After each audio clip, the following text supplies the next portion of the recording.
Welcome back, everybody. Taking a quick break from the Yamato build just to it's going to be a bit of a tutorial here because, as you notice, I'm doing a lot of extra stuff and the little base the Yamato comes with is not going to be big enough. So this tutorial today is going to be how to build a custom base. So sit back, relax, and take notes if you want. And I'm going to get into this right now. So, building custom bases my way. Subject I'm going to use is a base for my Mobius Galactica. I put a lot of work into it, so I want to have a base that's going to not overpower it, but still going to have the same similar amount of pop. So I'm just going to give you guys a quick penny tour. So you can see, incidentally, this is not from any specific point in the show. I just wanted to do my build. I was originally saying this is from the first Cylon War, but then Blood and Chrome came out and, well, they put armor plating on the whole thing. So this is just my Galactica. Now, it's fully lit. I got all kinds of different color LEDs for different parts of the ship. And I also want to add sound effects. So on top of holding in the batteries, I'm also going to need a base that's big enough to house the electronics for the sound chip. And, well, not to mention also, I found that the base that the model came with, while it was kind of cool looking, I didn't feel it was really in scale properly with the model. And they've used the exact same one for the Pegasus. Well, the exact same size base. And the Pegasus is considerably larger than the Galactica, so it's going to look, personally I think it's going to be a little too wobbly, but that's neither here nor there. So, options for custom bases. I'm going to quickly clip out now and show you different options you can have, and then I'll jump back with what I plan to do with my base. So stand by. Alright, first option people have for custom base is buying universal generic base like this one here from Polar Lights. These are really nice. That's the same one that they include with their 1/1000 scale refit. It'd be nice if they got rid of the dodgy one for the TOS, the 1/1000 original series Enterprise. But regardless, these range between $6 and $10 depending on the merchant. And they're nice. They're nice size. Comes with a solid tube and a ball socket. If you wanted to do lighting, you'd have to replace this with a hollow tube. But the underside is big enough that you could put a couple of AA's or a 9-volt battery. Nice option. There's another company, Airfix. They sell a series of generic bases. I'm going to cut a picture in right now.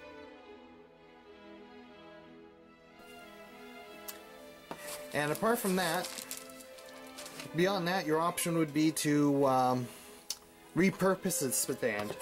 This one here is from the 1/1000 scale Enterprise B. I've changed the mounting. Instead of a hook, I just put a solid peg. I found it was too small for the Enterprise B, so what I've done, I won't be able to get both of them in, but it's just the right size. This isn't finished for the 1/2500 scale Enterprise E. It sits a lot more nicely balanced on there. So that's another option. And now I'm just going to cut back to the wide shot and I'll show you what I'm going to be using for the Galactica. So now you've seen a few different ideas you can use for bases, either buying pre-made like I showed you, or modifying an existing base. Now, third option, of course, is making one from scratch. Well, not from scratch, but with repurposing other things, a bit like with the Starfleet base there I showed you earlier. So in this case, I'm going to move the Galactica. Something I've come to rely on, I've actually used this for a few different builds, is voila! Picture frame from IKEA. This is the Riba model. Really nice thing about it, it's thick, so it's going to be solid. It's deep enough that you can put a twin pack of AA batteries. Give you an example, like say so you still got a little bit of room in there for playing around, especially if you put a piece of plastic over top. The batteries will fit in there nice and snug. And lastly, it comes in different sizes.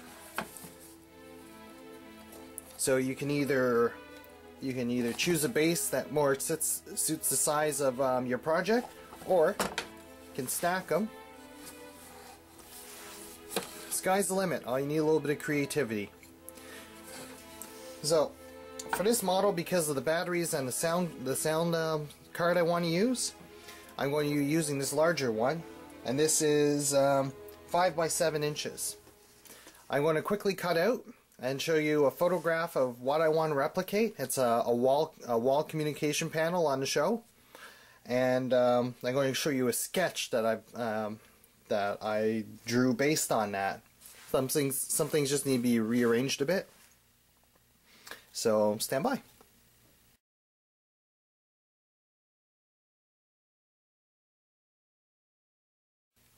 And there we go. So now you see my plan. So I've gathered up a few things in the meantime.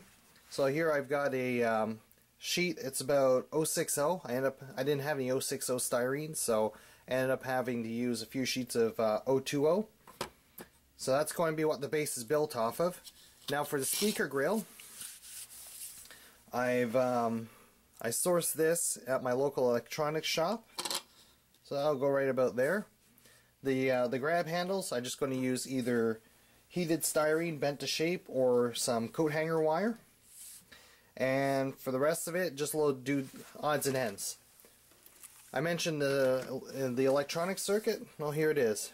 It's from Big Dog's Greetings. You can find them on eBay easily enough. And just going to give you a quick demo of what some of the sounds are. I'm going to bring this a little closer to the microphone. Runs off 4.5 volts. I'm going to build a low voltage regulator so I don't have to use the internal batteries. It'll just pull power from the 9 volts for the rest of the model. So here's one of the sounds. Viper 791 Galactica, you are cleared for approach. Speed 175, Port Bay, hands-on approach, checker screen, call the ball. And what I'm using actually, because it's just a momentary contact, I'm using momentary contact toggle switches. Also have them hooked up in both sides in parallel, so it doesn't matter which way people flip it, it's going to play the sound. So here's another sound.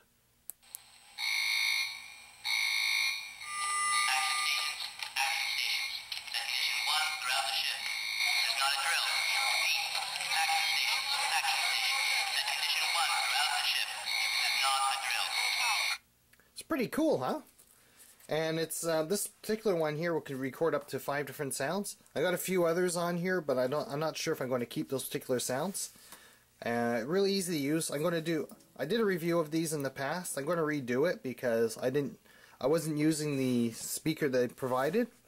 And the nifty little product like this, I feel as though I should really do a proper review. So expect a review on this coming up in the near future. So, next thing I'm going to have to do is measure out where I'm going to put everything. Okay, so you can see here, I've got all my, where I want to drill marked out. I measured the width. It's close enough to 5 inches across that I just kind of fudged the numbers. So I found the center, then found where I wanted on the outside, and just split the difference in between. Looks like this one's not quite even in between the two of them, but I can fix that later. And here I just need to find a center for my speaker and the outside edges. Speaker is a little over, let's see, was it centimeters or inches? But from the center, 4.9 centimeters either side. So if I line up the little marks I put, it puts me pretty close to center. And after that, I just have to make the handles and the toggle switches. I'm probably going to move these down a little bit because I wanted to put a tally plate that had each one, like the this sound effect here. Viper 791 Galactica, you are cleared for approach. Okay, shut up. That one there, I'm thinking what I'm going to do is for the, like that one for example, that'd be called flight ops. So I'll have them labeled individually. Flight ops, action stations, stuff like that. So the next step is for me to drill all these out. Okay, so a little bit of drilling and stuff later. I have my row of switches put in. Not all of them are connected yet. I still have a little bit of wiring to do for that. And I've got the hole for where the speaker will sit. So, yeah, you won't really see anything. But at the same time, the grill will be over top of that, and now it'll be painted black underneath. So, which one is that?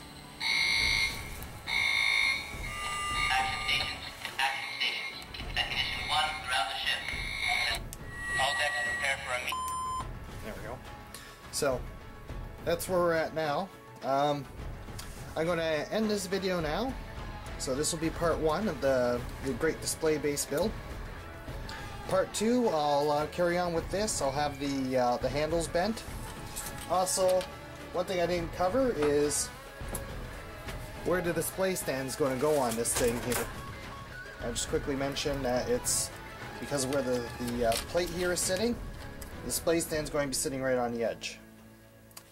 So I will cover that in the next video. Thanks for tuning in, guys, and we'll have a lot more fun next time. Keep modeling.